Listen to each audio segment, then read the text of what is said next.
Words, not weapons.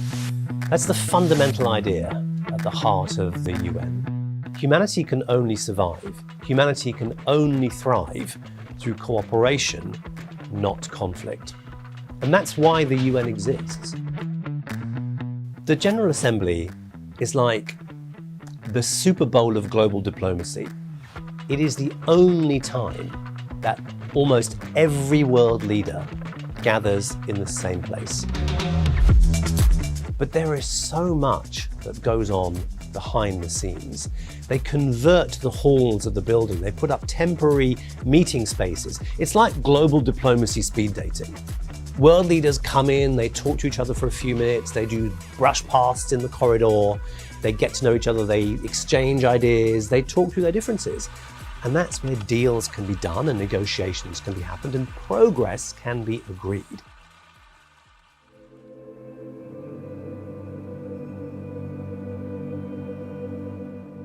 We should not be naive.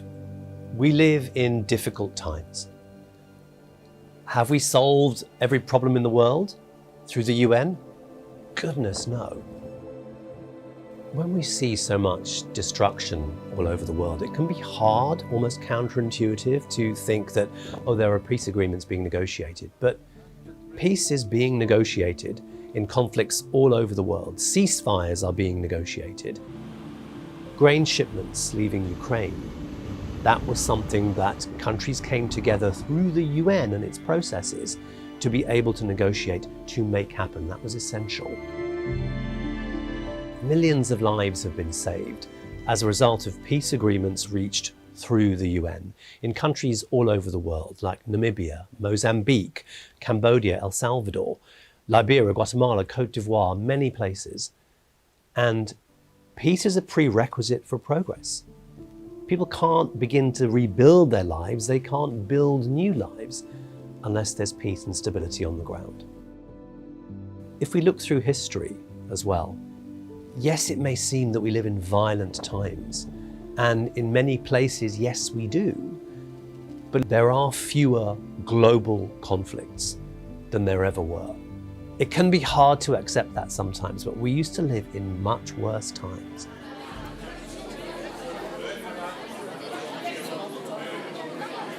Progress takes time, and yeah, there are a lot of conferences, a lot of meetings, a lot of reports, and you can look at those and think, wow, what is taking so long? Why is this taking so long?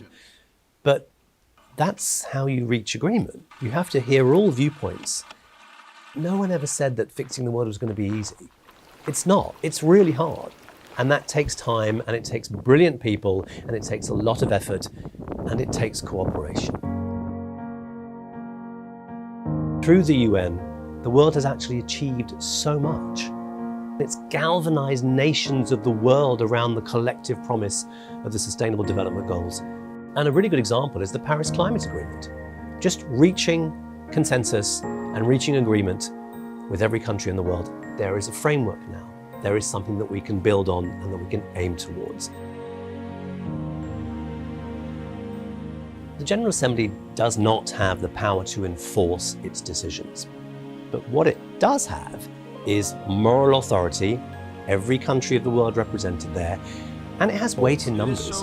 So small countries can have their voices heard alongside powerful, big, rich countries, and groupings of countries, coalitions of countries can come together and they can really be a powerful voice and a powerful voice for change. So much of the work of the UN is not represented by the images of leaders in meetings and the General Assembly.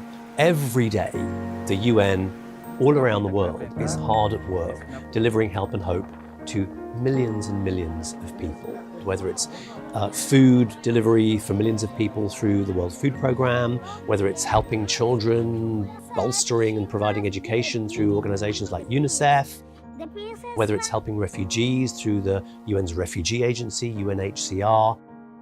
Every issue that you care about, some part of the UN is focusing on it. And the UN General Assembly is a way of reminding us all that this work is going on 365 days a year, not just that week when we see world leaders meeting in New York.